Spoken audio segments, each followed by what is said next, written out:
السلام علیکم ویورز، میرا نام عطاء الرحمن اور آپ دیکھ رہے ہیں عطاء بخاری یوٹیوب چینل۔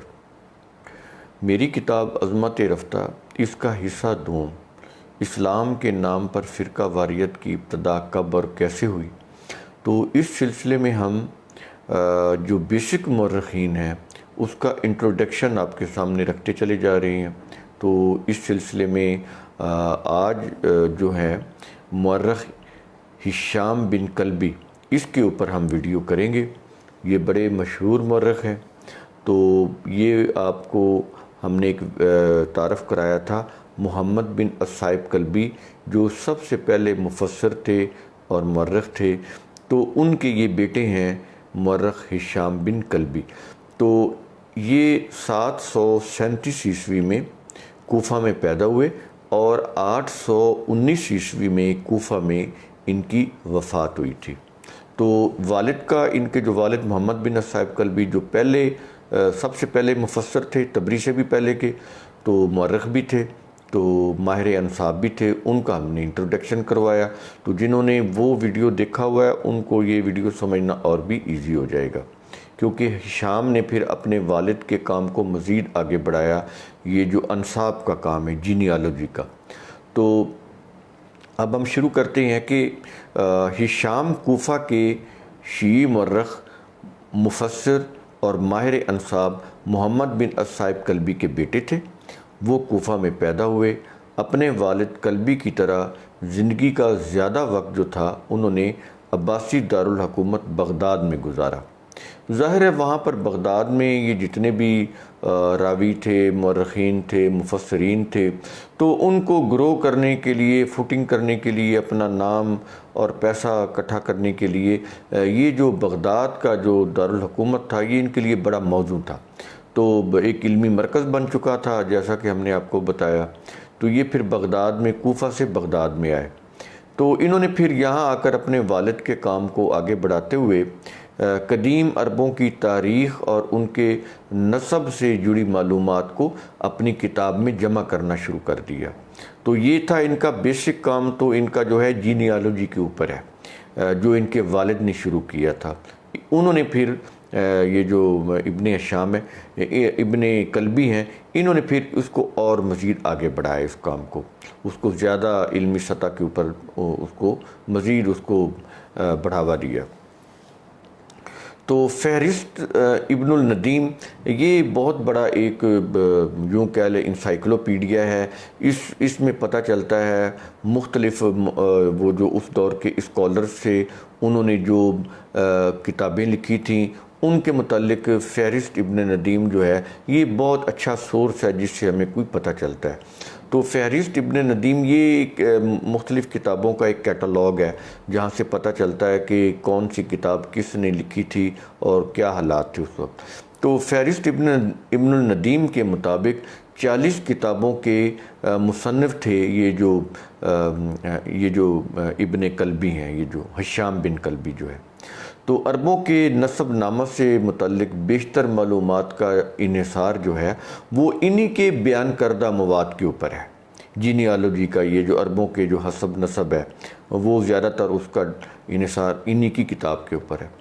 تاریخ میں ہشام سب سے پہلے ماہر انصاب ہیں، جینیالوجسٹ ہیں، جنہوں نے اللہ کے انبیاء اسماعیل علیہ السلام اور محمد صلی اللہ علیہ وسلم کے درمیان نسلی تعلق یعنی جینیالوجی کا لنک پیدا کیا۔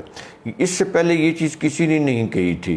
انہوں نے سب سے پہلے یہ خیال پیش کیا کہ تمام عرب بشمول محمد صلی اللہ علیہ وسلم اسماعیل علیہ السلام کی اولاد میں سے تھے، جبکہ قرآن میں بنی اسماعیل کا کوئی ذکر نہیں ہے۔ یہاں پر یہ چیز سمجھ لیں، قرآن میں یا بنی آدم ہے یا پھر بنی اسرائیل ہے، بنی اسماعیل کا کوئی ذکر نہیں ہے قرآن کے اندر۔ تو اس سے پتہ چلتا ہے کہ تمام انبیاء یہ بنی اسرائیل سے ہی تھے، لیکن بنی اسماعیل کا جو سب سے پہلے ہسٹری میں جو نام جس نے لیا ہے وہ یہ ہشام بن کلبی ہیں، سب سے پہلے انہوں نے۔ تو اس طرح ہشام وہ پہلے مورخ ہیں جن کے لٹریچر کی روح سے آخری نبی محمد صلی اللہ علیہ وسلم کا تعلق بنی اسماعیل سے جڑتا ہے۔ اب یہ جڑتا ہے یا نہیں جڑتا، یہ بنی اسماعیل تھے یا نہیں تھے، یہ اس کا فیصلہ آپ نے کرنا ہے۔ ہم نے سارے فیکٹس آپ کے سامنے رکھ دیے ہیں۔ ہشام نے عربوں کی قدیم زبانی روایات پر بہت زیادہ انحصار کیا، لیکن اس کے علاوہ انہوں نے ان مصنفین کا حوالہ بھی دیا جنہیں بائبل اور پالمیرن یعنی ببلیکل اینڈ پالمیرن ذرائع تک رسائی حاصل تھی۔ یہ ان کا کام وہاں تک بھی پہنچتا ہے، ببلیکل سٹوریز بھی انہوں نے لی۔ تو ان کی جو تصانیف ہیں وہ ہم یہاں پر آپ کو بتاتے ہیں۔ ایک تو ہے کتاب الاسنام، اس کو انگلش میں بولتے ہیں دا بک آف ایڈلز۔ اس کتاب میں ہشام نے قبل از اسلام عربوں کے مذاہب، بتوں یا خداؤں، شرک، ان کی مذہبی رسومات، بت پرستی، مذہبی حالت اور مذہبی بدعنوانیوں سے متعلق معلومات درج کی۔ یہ ان کی ایک کتاب ہے۔ تو دوسری ان کی کتاب ہے کتاب جمہرت الانصاب، کتاب جمہرت الانصاب، اس کو انگلش میں بولتے ہیں دا ابینڈنس آف کنشپ۔ تو ہشام نے اپنی اس کتاب میں عربوں کے حسب و نسب یعنی جینیالوجی، عربوں کی قرابت داریوں، رشتہ داریوں سے متعلق تفصیلات اس کتاب کے اندر درج کی۔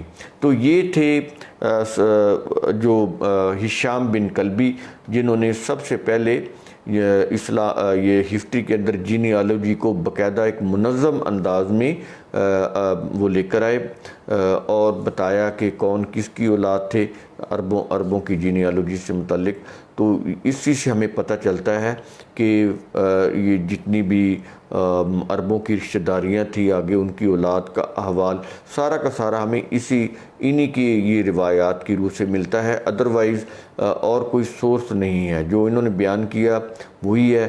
باقی جو جینیالوجی کے اوپر بک ہیں وہ موسٹلی انہی کو کاپی کر کے آگے لکھی گئی ہیں، جیسے ابن القیم ہیں یا اور بھی بہت سارے ہیں جنہوں نے جینیالوجی کے اوپر لکھا ہے، عربوں کی رشتہ داریوں کے متعلق بتایا ہے۔ تو ان کی جو بیانات ہیں وہ موسٹلی یہیں سے چلتے ہیں، بیسک سورس ہیں ہشام بن کلبی۔ تو یہ بڑے اہم اس لحاظ سے بڑے اہم مورخ ہیں کہ عربوں کے حسب نسب جو ہیں وہ ان کی کتابوں سے معلوم ہوتے ہیں۔ تو اس کو ہم آگے بڑھائیں گے۔ آج کا ویڈیو جو ہے مورخ ہشام بن کلبی کے اوپر ہی تھا۔